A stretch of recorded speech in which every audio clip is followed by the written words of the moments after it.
this concept of a purpose for one's life. Sometimes it is handed to us by our parents, sometimes just from society, sometimes it comes untraceably. It comes, I need a purpose for what is the purpose for my life? And sometimes people try many things and find that that is not the true purpose of my life. They have not found something. The purpose of your life, if you want, I can say, I'd rather propose something that not so much purpose, but opportunity of the life. Because as long as you are personal, we cannot read life truthfully. And so many things your mind will present. Yes, this thing to do, that thing to do. And it just keeps you on a treadmill of thinking, yes, the next thing and the next thing, and pay very little attention to yourself. You say here, however, I have the feeling that I cannot grasp the purpose of my life, for I wish to serve a God who does not need to be served. In a way, there's something in that. It's not that we are serving God. God is not disabled, and I need all these humans to do this for me because I can't quite move today. It's not service, does not mean that. Service is for you. Service is for us to grow, and to grow in unselfishness and generosity and kindness. There is a path called Karma Yoga, which is the path to God through selfless service. It means that we serve humanity, we serve life, not just humanity, all of life, without wanting to get something out of it. Like, we serve because we feel compelled to serve. I have met some beautiful beings like this in India, even in my recent trip.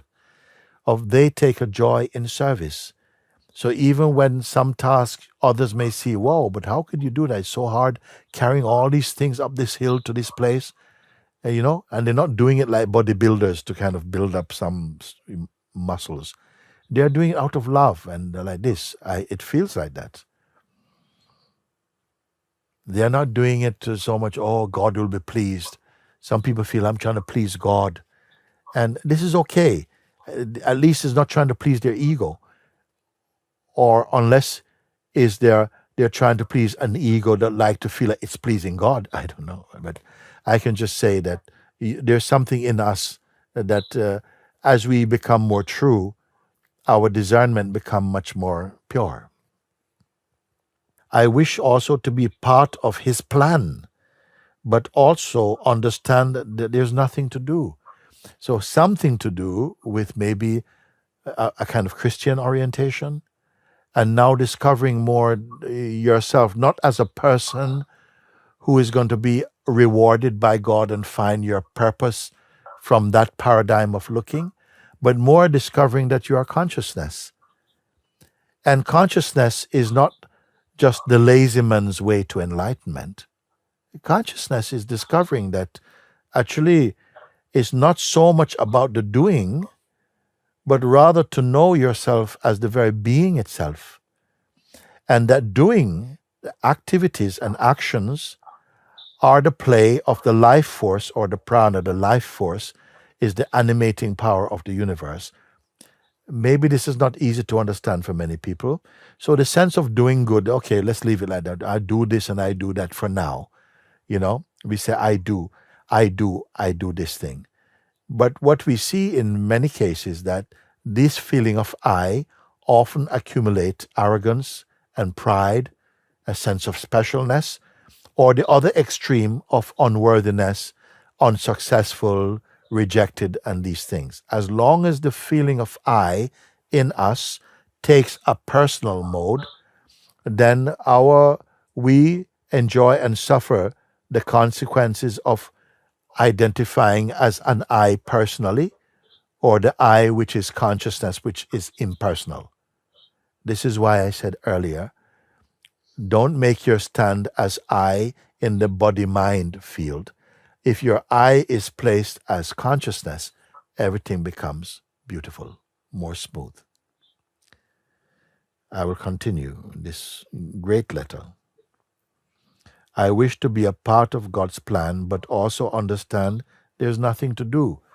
This is a mental thing to an extent, because even understand, it's not that there's nothing to do, activities will still continue to happen. But yourself acting as the doer of them will diminish in its sense of importance, because it's not just the doing, but who you are in that doing. It's not just the actions, but if you feel, I am the doer of it, pride may come. If you see, by paying attention to your own being, that things happen unexpectedly, and very often when you're quiet and open, you see that in these happenings, although they appear to be spontaneous and unexpected, somehow carries you within them in a way that seems cared for and harmonious. This is the one that's not doing. You see, activities happen through this body, but still there's a sense that I'm not really doing. Many people in satsang, when they work together, like for instance, when we've had to travel to another country for satsang, our team may have to go to an ashram that hasn't been used for some months, so it looks neglected and it needs cleaning, and we all come together to work together. And many people will tell you, it's like we were wind assisted. It was like the wind of grace has carried us. We felt that we had to do so many things, get so dirty, but it turned out to be such a joy. We felt privileged to be part of this group, because if we sweated, our sweat tasted sweet to us because it was a joy. We were pulled into an unexpected vibration of much joy, and we simply became unafraid of participating like that. In a sense, they're saying we forgot ourselves and we became ourselves. You see? So, Daniel, let me read a little bit more from you. Although there is always more silence in my life, there's also a huge worry that I won't be useful to God. Let me tell you something.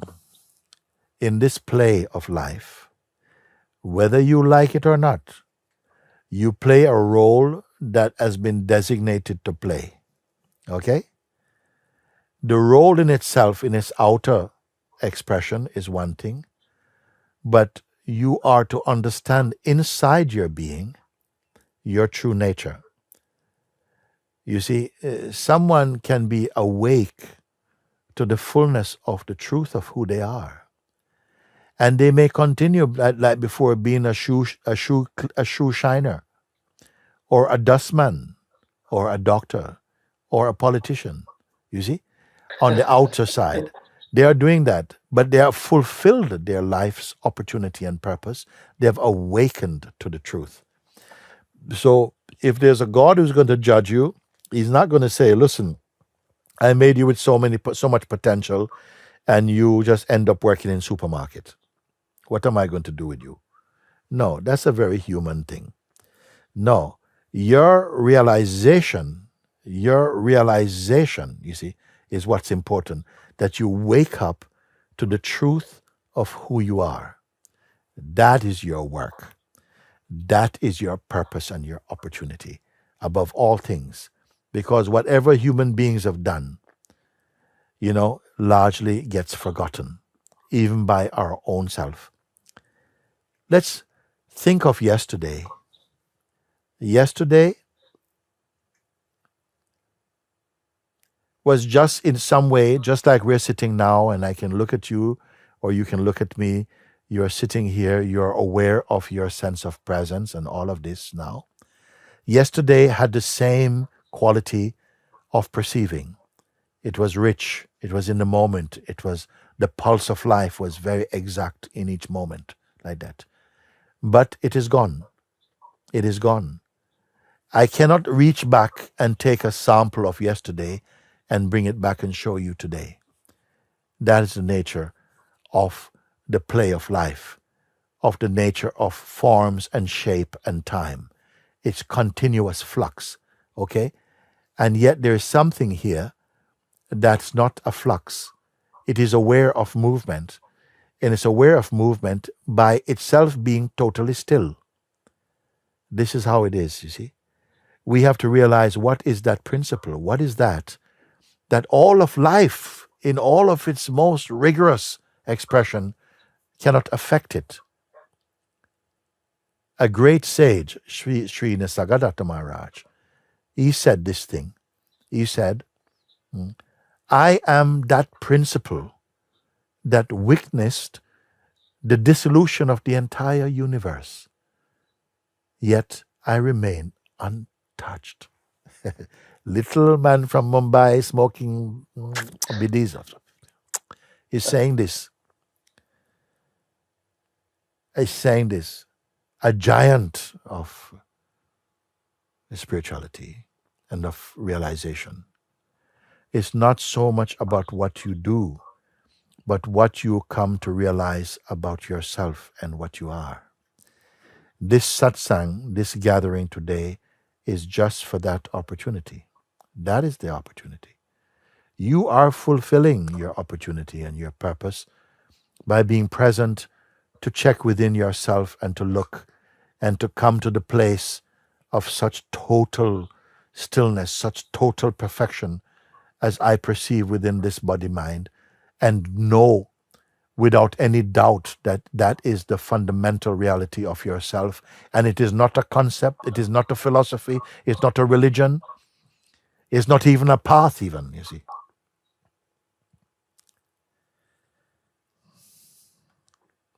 When will non-doing becomes service?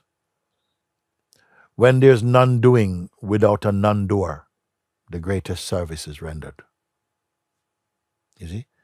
There is a saying, a Buddhist saying, it says,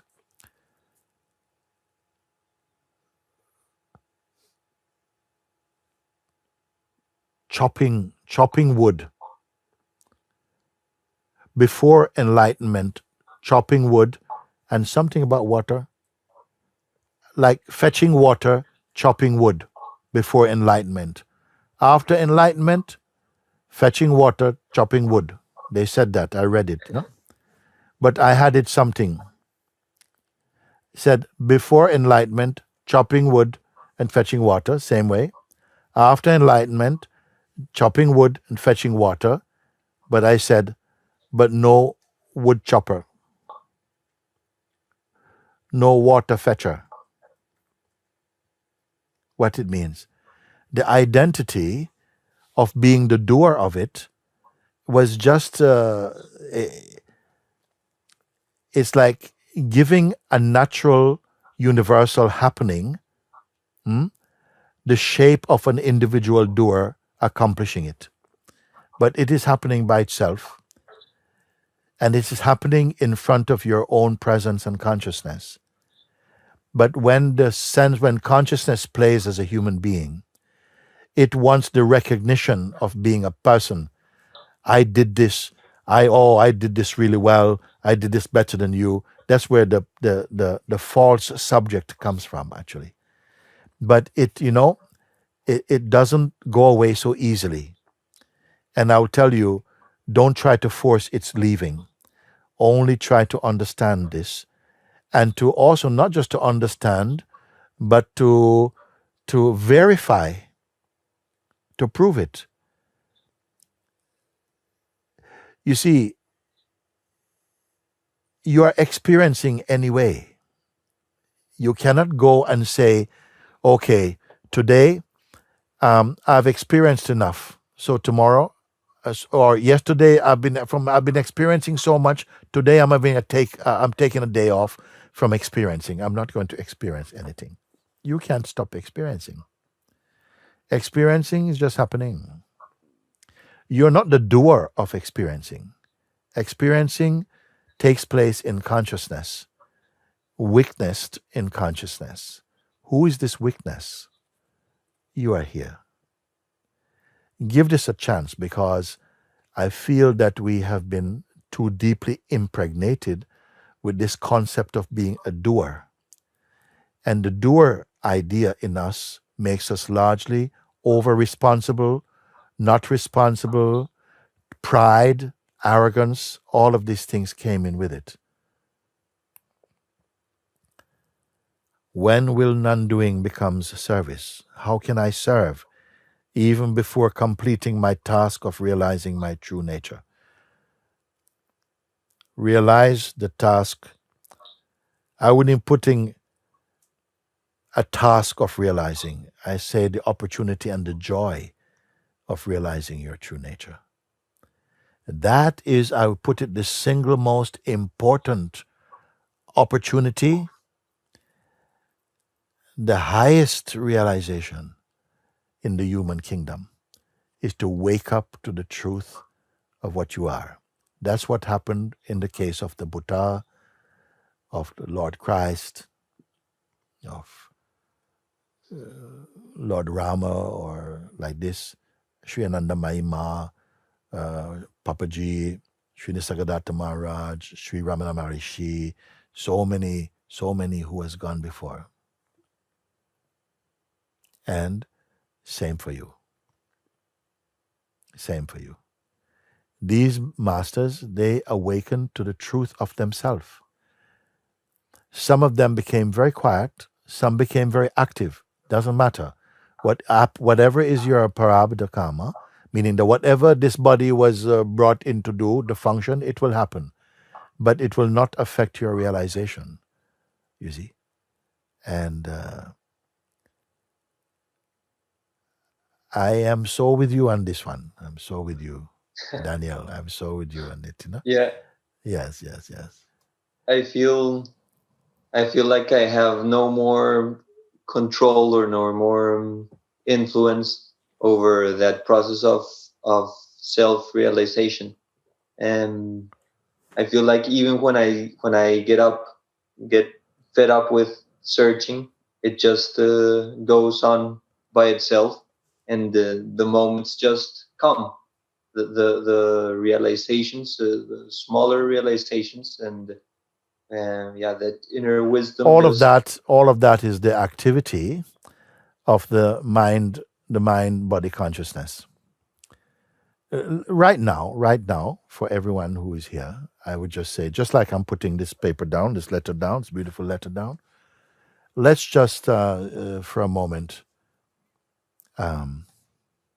be willing to just let go of our questions, just put them aside for a moment. And whatever thoughts are coming in the mind and so on, you cannot be able to take them out and put them somewhere, but something just as good is just be willing to ignore them for a moment. Just like the children are crying, but everything is fine. Just leave them for a moment. I need your attention for just a couple of moments. Simply be not giving attention to anything that appears or arises in your mind, just for the moment. Afterwards, you can go back and do this. But I want to see if it really is possible for you to be totally empty for a moment. And by empty, I don't mean like, yeah, there's something sticking in my brain here and I can't get it out. No, just leave it for a moment. Don't give your attention. Not giving your attention to something is itself emptiness. You don't have to go and take it somewhere and detonate it in some bomb or something to get rid of something. Simply not giving your attention. Your attention is one of your superpowers. It's so much potent inside your being that wherever your attention goes, whatever it lands on, you're calling it your experience. Attention has been given a very, very high, standing. But still, it is not you. So much so that if attention is erratic or restless, you are able to say, my attention is I can't focus right now. My attention is all over the place. Something weaknesses even attention. That in which attention or inattention is weakness is greater than attention. So don't worry. All I'm saying, don't give out your attention to anything at the moment, just for a few moments. Leave everything for now. Just as though a space has opened and everything is just out. And do it. You can. It's very safe. I am here with you. Say, just allow this now. So whatever thought of past or future, or even of your most intimate personal identity and memories, just leave this. Leave them for a moment. Leave them. Just like when you go into sleep, and deep sleep has happened, all those are nowhere to be found. But now you are doing it consciously. Consciously leave everything. It's possible. It's possible. Do. And it does not take long. Some people can be in this state in an instant. If you say yes, but some thoughts are still here buzzing around like wasps, it doesn't matter. Don't give them attention and leave them there. Learn to do this. If you don't succeed tonight, keep practicing and see. It becomes easier. So leave everything right now. Hold on to no shape at all.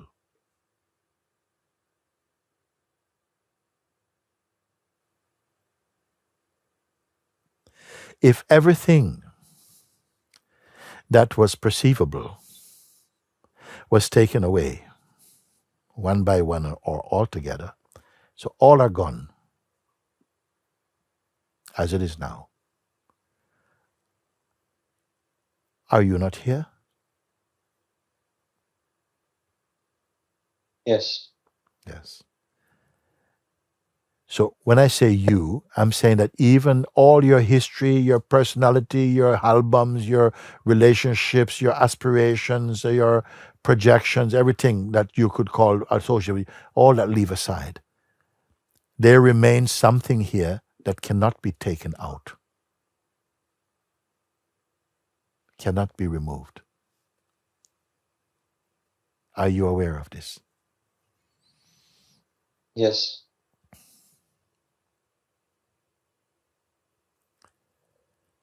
Are you dead? No, it is just my presence. You say this is your presence? Like, I think so. I can't give it any name.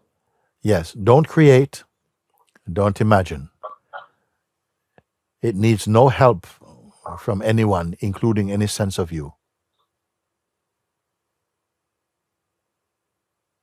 It's simply here.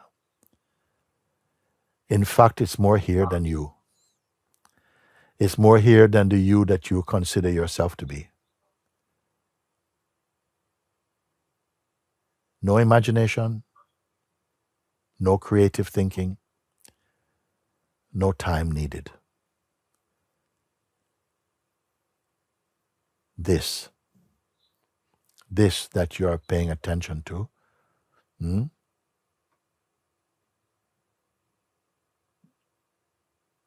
is this a religion here? No. No. Does it have any purpose? No. Can it be sick or frustrated at all? No. Can it belong to one nation or one person and not to another? No. I want to ask this for all of you also.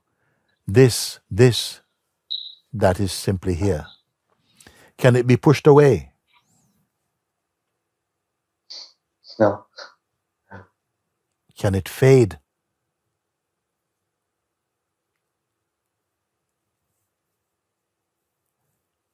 Can it fade? Just imagine that, okay, use your imagination. Tomorrow, you have to go to work and so on. Can it go away?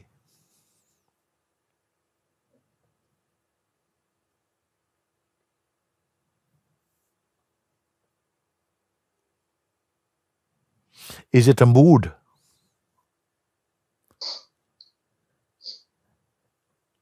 Is it a feeling?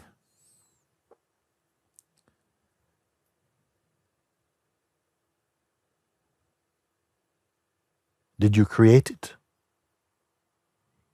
No.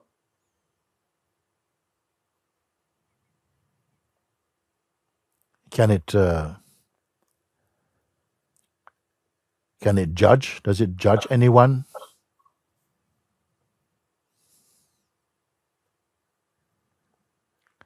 Does it look towards a sense of a you and say, oh, what have you done with this opportunity and purpose I've made for you? Is there anything like that in it?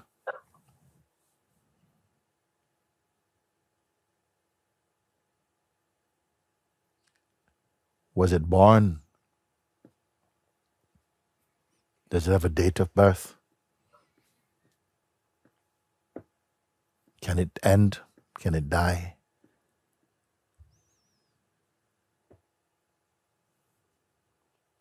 Is it happy that we're speaking about it?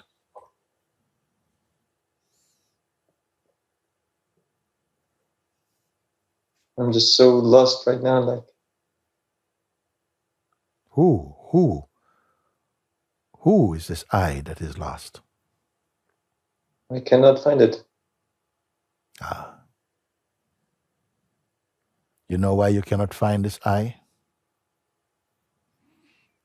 Because it cannot exist here.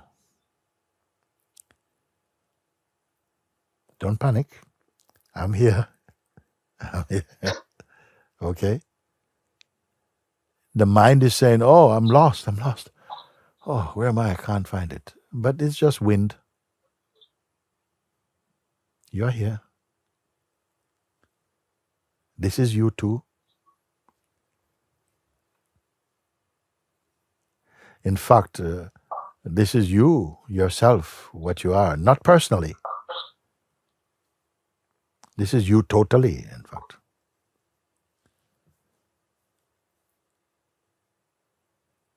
Here, do you have a history?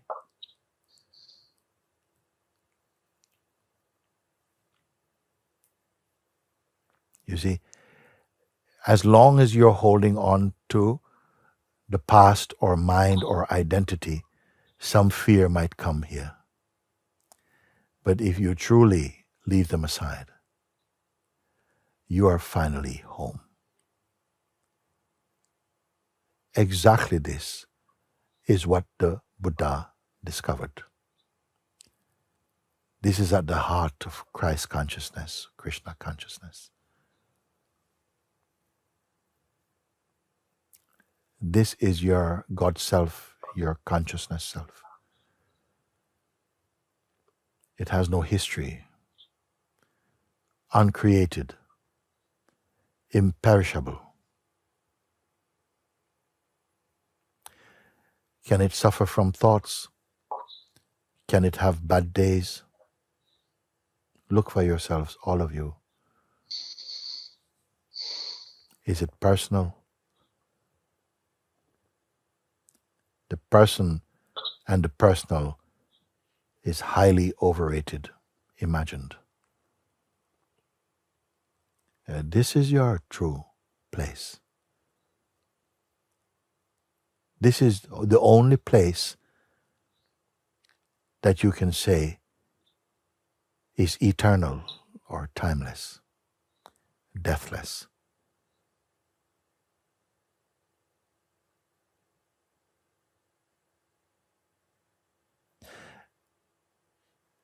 This is your imperishable life.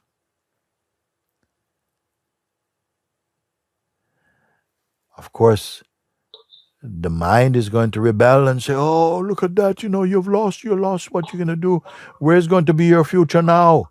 Who's going to want to be with you? And all this kind of stuff. And if you're clinging to those old regime of identity, fear will come for you.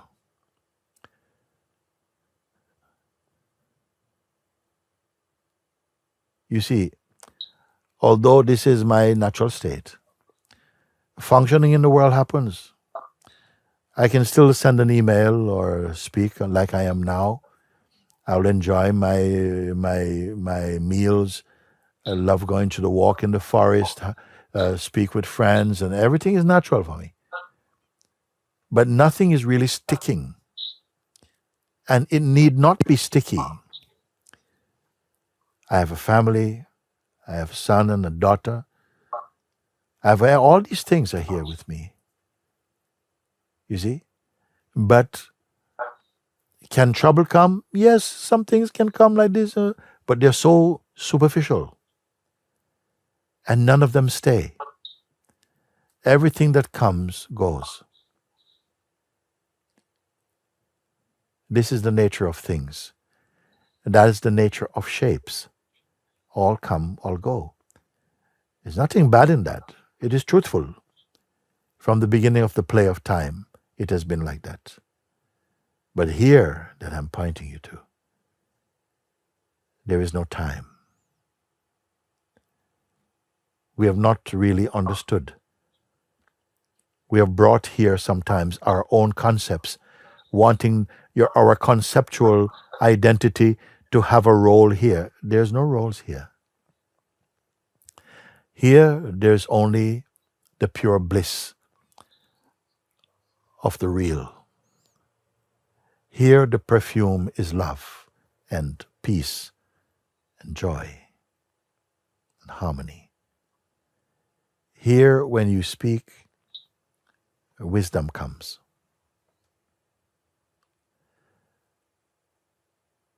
Am I speaking about a positive state? It is beyond positive and negative. It is pure. And whether you like it or not, it is your fundamental nature. But you can only know this when you wake up to it. If there is a sadness, it is that a life is lived in the plane and in the notion or mode of only ego. And to be asleep to this, to not be aware of this. Because here, I am not pushing life about. I need not hold on to ambitions about life. I am not thinking about future. Because in every instant, my life is as it is. And it is enough, and it is complete. We search for happiness. Why? Because we are unhappy. You search for success because you feel presently you're not successful. But the truth is beyond success and failure.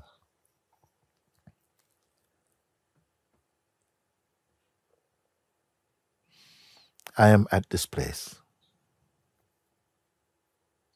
You know, Guruji, I came to Portugal looking for you, but I never expected to find you in this way.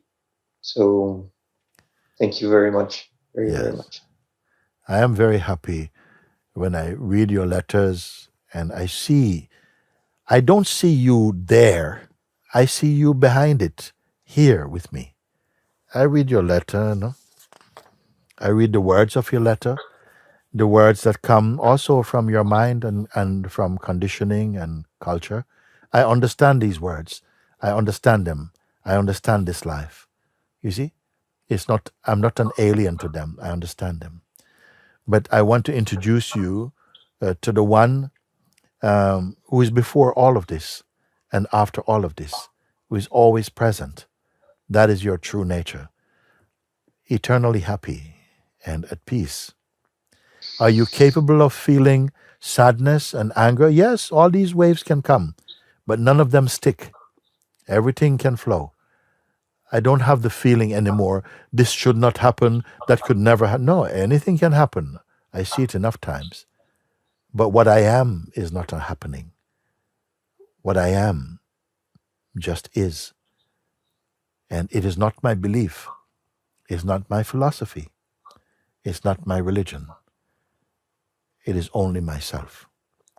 It is yourself also. The more you come to recognize it, as I try to point, I can point you more easily to what you're not. I can't point you to what you are because it's in no direction I can see. Behind the pointing finger and what it intends to find, you are already here in a place of total stillness. You only have to somehow get accustomed to your emptiness also. Emptiness, fullness, it means same thing to me. They are just words. When I speak of the self, it is not a word, it is not a concept, it is not a belief, it's not a place that I go to. It is the self and the self of every being. It is not my personal self, so I have nothing to boast about. Hey, look over here, I have got the self. No, I am the self. You are also the self. But to awaken to this and to recognize it experientially, this is the opportunity that I see and I try to encourage you towards. The old ways of thinking has not served you. It has made you feel like a failure. I am not showing you a new way of thinking necessarily. I'm showing you what is timeless in you. Because if I show you a new way of thinking, it will bring its own new troubles also.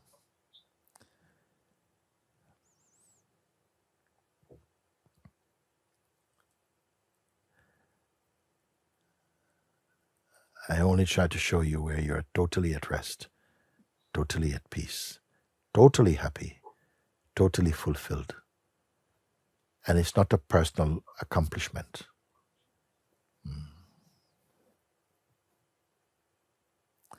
And I love you. Thank you very much. I love you so much. Everything about you truly is lovable. All of you. Everyone. Yes. Because only from the self can love really flourish. For the self, to the self, by the self, in the self. I have these meetings like this just to have the opportunity to keep reminding you until you need not be reminded. And it's a great joy and privilege for me.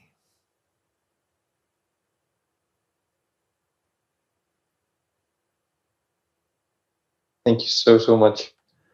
Thank you. Remember, it takes, as I said earlier, the personal state is a high maintenance state, and it produces so little. It takes a lot of energy to be a person, but we are so used to it, it feels like we don't take any energy. But in reality, it takes no energy to be your true self. But from the standpoint of the person, it's really hard to be your true self. And this is the paradox, you see. And this paradox is changing as we speak and as we are. Thank you. Thank you. Thank you very much. Okay. I feel it's a good note to leave and to end on today.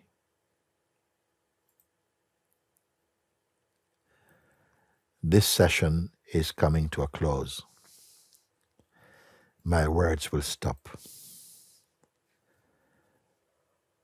But what I am and what you are will never close and can never stop. And that is my happy message to you. What I say will disappear in the wind, but where I speak from can never leave. I only come to remind you of the purity, the love. All my words are failed. All my words, everything I say with words, they fail. I cannot convey. I am my words, and I am what I'm pointing you to, and you are what I'm pointing you to. That is my happy message. I say happy because it cannot fail, you know.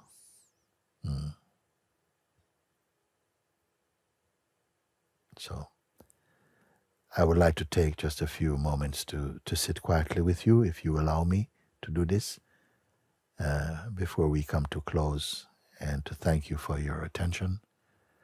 I know that sometimes when we speak like this,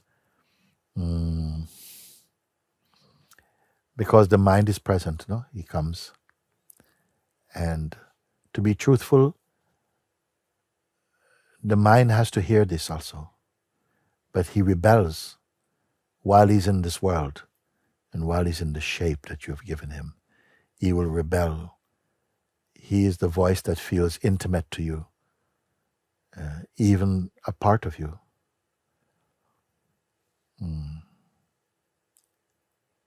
The mind is what brings and is spoken of as the carnal self. He's largely function as the deceiver. When the Spirit of Truth incarnates into a body and takes on the qualities of the form, it is deceivable. And the mind comes to play the role of the deceiver. Somewhere in all of this is a tremendous love of God and of truth, that we must experience this game. And by the power and the wisdom that is latent within ourselves, to transcend this realm of illusions and delusions.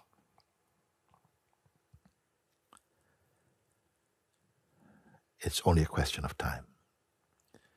For some people, it's today. Others, maybe tomorrow, maybe later, maybe another life. I don't know. But I'm here with you today, and happy that beings such as yourself are on this planet. Because if you were not, if there was no interest for the truth, I would not wish to be here. So with this love, I come to you, and just to remind, Father is not waiting. He's always here. The truth is not waiting. It's not impatient. It's not judging. It's not like a human being. It's perfect. And the greatest news of all, this is the real you. Thank you.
पिता गुरु बंधु सखा गुरु मात पिता गुरु बंधु सखा तेरे चरणों में स्वामी मेरे कोटि प्रणाम। तेरे चरणों में स्वामी मेरे कोटि प्रणाम। प्रियतम तुम्ही प्राणनाथ तुम्ही प्रियतम तुम्ही हृदयनाथ तुम्ही तेरे चरणों में स्वामी मेरे को